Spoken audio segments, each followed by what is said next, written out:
大家好，我是罗杰教练。今天要介绍的是使用较低的预算来打造专属个人的云端空间。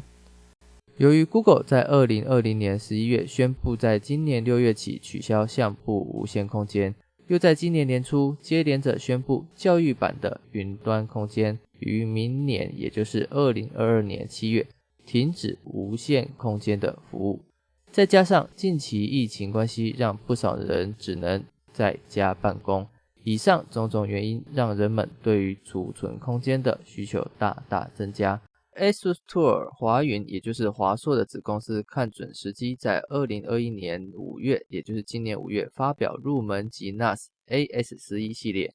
而今天要介绍的则是 AS11 系列当中的 AS1102T 2倍的机型。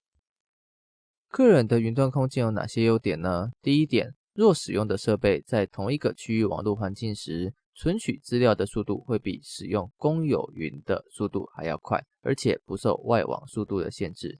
第二点，储存空间的大小可以依个人需求选择，而且空间越大，每一单位平均成本越低。第三点，可在多个装置中共用档案。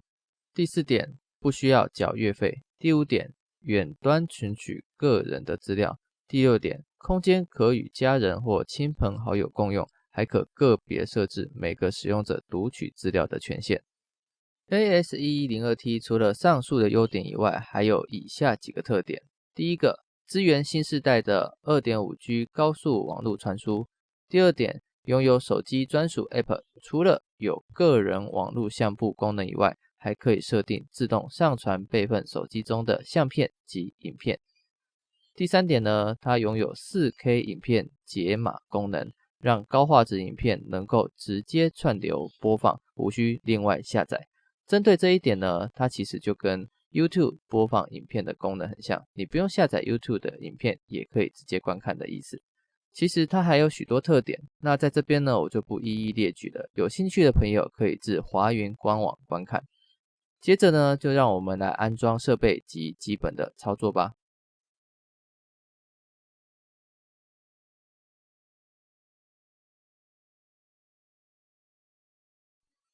我们把箱子打开之后呢，除了看到我们的 NAS 主机以外，它的小盒子里面，也就是它的配件，它的配件有哪些呢？有安装指南，有电源线、变压器、RJ45 网路线，它是 Cat51 的一条。再来呢是手转螺丝，因为这一台的特点它是说免用工具就可以把整台 NAS 从开始然后组装到完成。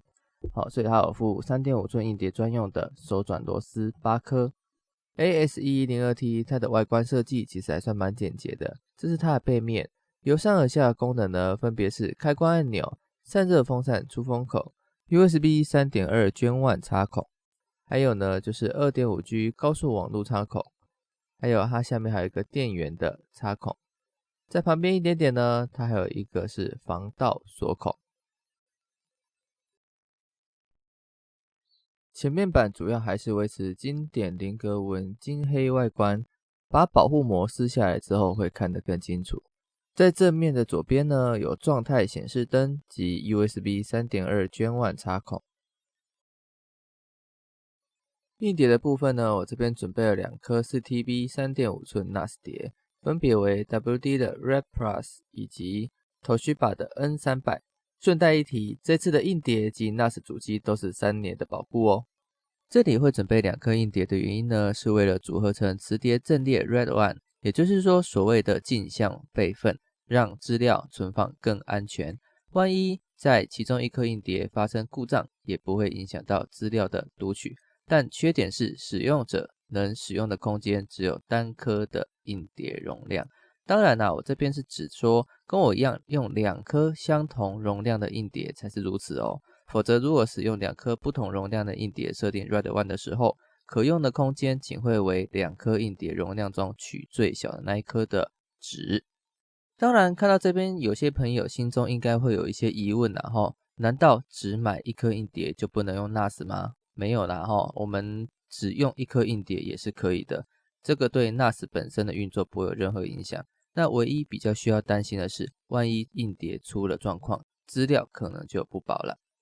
以上虽然有提到使用 RedOne 能让资料保存更安全一些，但是，对，就是这个但是 HDD 硬碟外表虽然很坚硬，但它的内心十分的脆弱。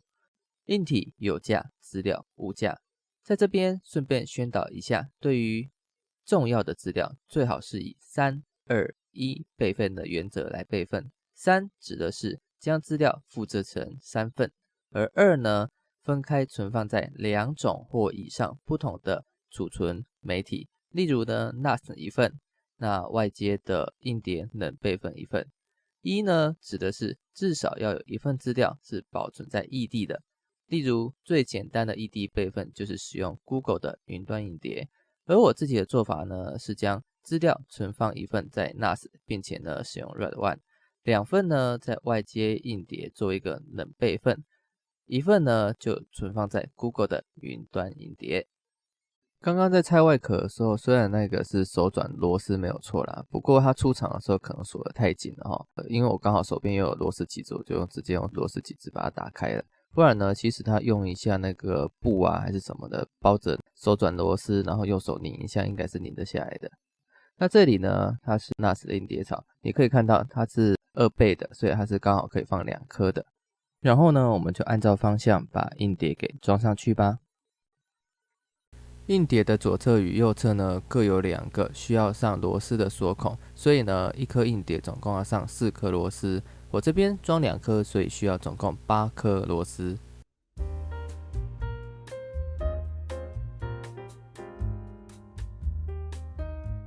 不知道各位有没有发现，我这边选用的是2颗不同品牌的硬碟。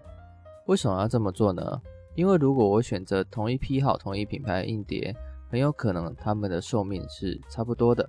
那这样子的话，对于我资料的安全会有点疑虑，所以呢，我就特意的去选择2颗我觉得还算信任的品牌来使用。